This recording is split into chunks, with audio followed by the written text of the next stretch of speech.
ಇನ್ನು ರಾಷ್ಟ್ರ ರಾಜಧಾನಿ ದೆಹಲಿಯಲ್ಲೂ ಕೂಡ ಇದೇ ಸ್ಥಿತಿ ಇದೆ. ಅಲ್ಲೂ ಕೂಡ ಹೋಟೆಲ್ ಮಾಲಕರು ಒದ್ದಾಡ್ತಾ ಇದ್ದಾರೆ.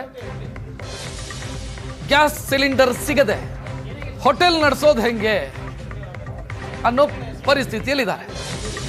ಕನ್ನಡಿಗರ ಹೋಟೆಲ್ಗಳಿದ್ದಾವೆ ದೆಹಲಿಯಲ್ಲಿ.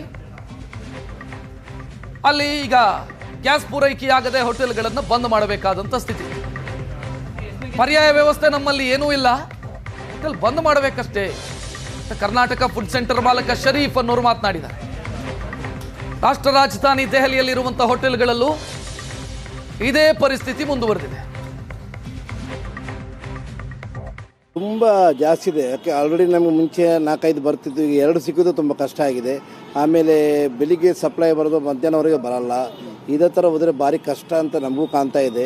ಮತ್ತು ಎಲ್ಲ ರೆಸ್ಟೋರೆಂಟ್ ಅವ್ರದ್ದು ಫೋನ್ ಬರ್ತಾಯಿದೆ, ಗ್ಯಾಸ್ ಇದೆ ಅಂತ. ಎಲ್ಲಿ ಕೂಡ ಸಿಗ್ತಾ ಇಲ್ಲ. ನಮಗೆ ಅಲೆ ಇದರಿಂದ ಸ್ವಲ್ಪ ಸಪ್ಲೈ ಕೊಡ್ತಾ ಇದ್ದಾರೆ. ಆದರೂ ಸರ್ಕಾರ ಇದ್ರ ಬಗ್ಗೆ ಮುನ್ನೆಚ್ಚರಿಕೆ ತುಂಬ ಒಳ್ಳೆಯದು ಅಂತ ಕಾಣ್ತಾ ಇದೆ. ನಾವು ಎಲ್ಲ ರೆಸ್ಟೋರೆಂಟ್ ನೋಡಿದಾಗ ಎಲ್ಲ ಪರಿಸ್ಥಿತಿ ತುಂಬ ಕಷ್ಟ ಇದೆ. ಕೆಲವು ಪೈಪ್ಲೈನ್ ಇದ್ದವರು ಇದ್ದಾರೆ, ಇಲ್ಲದವರು ಇದ್ದಾರೆ. ಎಲ್ರಿಗೂ ತುಂಬ ಪ್ರಾಬ್ಲಮ್ ಕಾಣ್ತಾ ಇದೆ. ಆದಷ್ಟು ಬೇಗ ಇದನ್ನು ಪರಿಹರಿಸಿದರೆ ತುಂಬ ಒಳ್ಳೆಯದು ಅಂತ ಕಾಣ್ತಾ ಇದೆ ಸರ್ಕಾರ.